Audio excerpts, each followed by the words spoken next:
Whatever religion you believe in, region you live, government you stand for, or social views you have, I can almost guarantee one thing. You believe in the sacredness of life. You, like me, probably don't understand why someone would want to take a life from existence. There are laws in place today to prevent someone from murdering or torturing another human being. But even without these laws, any sane human would never want to take a life. So I ask you, why do so many people believe it is fair to kill a soon-to-be baby?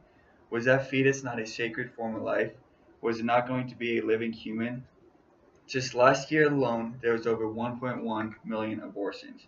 That's a million plus lives that never got to experience life.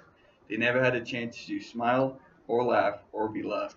Their life was cut short with the use of medical practices known as abortion. Abortion is the deliberate termination of a human pregnancy. There are many arguments for the use of abortion, such as the mother or family cannot provide for the soon-to-be child. Either the mother or child could develop health problems, or in cases of rape or incest to the mother. While these arguments may have valid points, I firmly believe that abortion is murder, and I'll try my best to convince you of the same. It all started January 22nd, 1973, Roe versus Wade. It, the Supreme Court decided it is a constitutional right to abort throughout the 9 months of pregnancy and remove all protection from the unborn child. Which is kind of ironic because the 14th Amendment, which states, any state shall not deprive any person of life, liberty, or property without due process of law. This amendment talks about fair treatment to all citizens, and I feel like the unborn child is not getting fair treatment with due process of law in this argument. While I believe that abortion goes against the Constitution, there is no greater argument than scientific fact. Scientists have thought there needs to be four components for something to be considered alive. It must have the capacity for growth. The zygote in the mother is constantly growing and developing. It must have the capacity to reproduce. By just the 8th week of pregnancy, the young zygote is already developing reproductive systems, and it must have functional activity. By the 6th week, there is detectable brain activity, and just 22 days after conception, the cardiovascular system is functioning. There must also be a continual change preceding death. And I feel like all the changes taking place in the zygote are showing that there's continual change.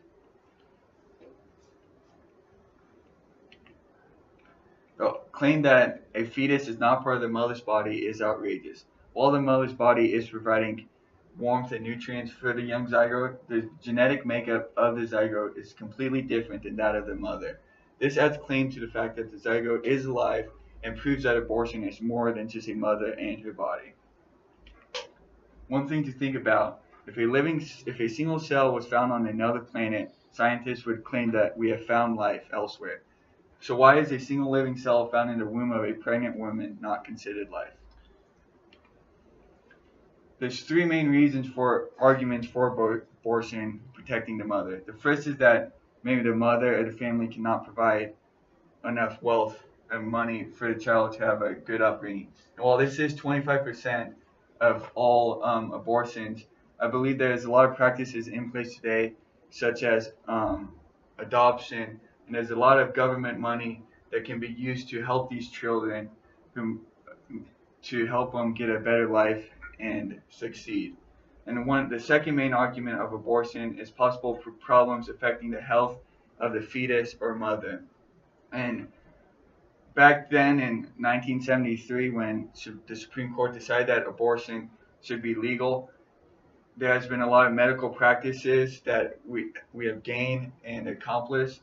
So I feel like mothers should put the trust in the doctors to help them through their abortion. And also, one argument is if you were to kill, let's say, a 20-year-old person with Down syndrome, that would be considered murder. So why not aborting a young fetus just because it might develop Down syndrome not considered murder? And then the third argument for abortion is rape, in cases of rape or incest. And as you can see, that's only 0.5% of all abortions. And while rape is a terrible crime and something that a mother should never have to go through, there is places that mothers can go to get help through these times. And then if they can't bear the weight of the child after they give birth, they can put a child up for adoption. The sad fact is that a federal law to prohibit abortion again in the Constitution would require passage from 2/3 of Congress and ratification by 3/5 of the states. So I encourage you to take on abortion in your daily lives and encourage your family, friends, and community members to consider the wrong they would be committing if they went through with an abortion. Thank you.